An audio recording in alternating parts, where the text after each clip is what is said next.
Well, weekly update time. So, bit of stainless. What is this, I hear you ask? Even if you didn't ask, I'm going to tell you anyway. It is an attempt at TIG welding for a spear. Now, what happened is we did a little bit of the travelling up the New South Wales Central Coast and went to the Edgeworth Live Steamers, their birthday event, and I got up there, fired up the loco, and didn't chooch. We ended up with a lot of steam and nothing else. And what had happened is the superheater, which lives in here, in those larger holes, failed, and the tips had worn out. So luckily we pulled it out and we brazed on new tips. Now, not only had one failed, but all four had. They all had pinhole leaks when we put it in a bucket. The main culprit was this one, yeah. Now, it had a dirty big whopping hole in the top where it had completely blown out, and there is not much copper left in the ends of those spears. So what we will do is replace the copper with stainless.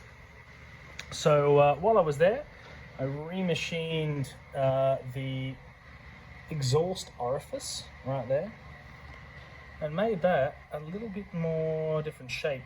The point there is to try and, excuse the pun, is to try and shape the air coming in with that exhaust and up. And the more we can shape that and get that into the right shape, the hope is that you get more of the Venturi effect, drawing exhaust out from the smoke box, yeah, and increasing fire. So less work to try and work the engine. You're using the exhaust efficiently, and you know, you're getting a better breathing engine, right? That's just going to fire better. So that's the plan for this week. Now, the front leading bogie has been removed, and what we did do this week is pull out this little gland. Yeah. What we ended up doing is there's little APA bolts that pop in there. I made a special tool to extract the bolts from there. It's quite hard to get to when you consider everything else around. We then packed that with graphite yarn. Still need to do the other side. We'll get to that. Now, once again, the lubricators, quite a pain in the rectum. We had a little bit of trouble with the right-hand side lubricator, but we took that out and fabricobbled something new. So in the back of the right one in there, you can see there's like a sort of eccentric, the right word is oscillating, an oscillating cylinder. Now, if we can move that around, maybe we can. Yeah, you'll see. Now, on top of that, if you look in there, can we focus? There we go. There's a couple of little grooves that are cut into the top of that. That's a thread around that, and it threads in. There's about a 2.3 millimeter ram.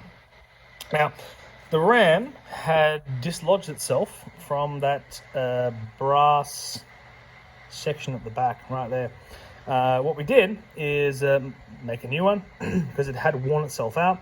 And we silver soldered that to that ram. That ram was polished and a new O-ring fitted. And now it operates quite well. So we should not have a problem with lubrication in the future, touch wood. So that's that one done. This one we did earlier. This one was actually quite good. That one did exceptionally well. Pumps a lot of oil into the cylinders.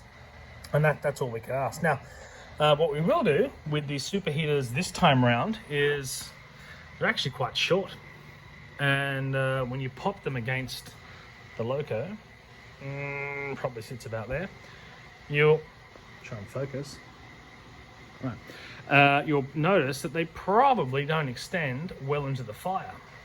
Now, what we'll do this time is we will extend these made of stainless steel, and we'll come right the way back. Now, the reason for that is if we can expose the elements to the radiating fire. They call them a radiated or radiated superheater. The heat from the fire goes directly into those sections there. So any steam passing through the ends of the superheater elements becomes super hot, and that's exactly what we're after. So I guess most people don't. These ones were shortened, and they were shortened for a reason, is because they just failed. And it's probably not the first time. It really does affect them, being copper. Stainless, we're probably not going to see the same result. We're probably going to get 30 years service life out of those. So by the time they're finished, it'll be someone else's problem. I might be dead and buried in the ground. Anyway, that is the weekly update for this week. Join us next week when we do, I don't know, something. Anyway, it is what it is.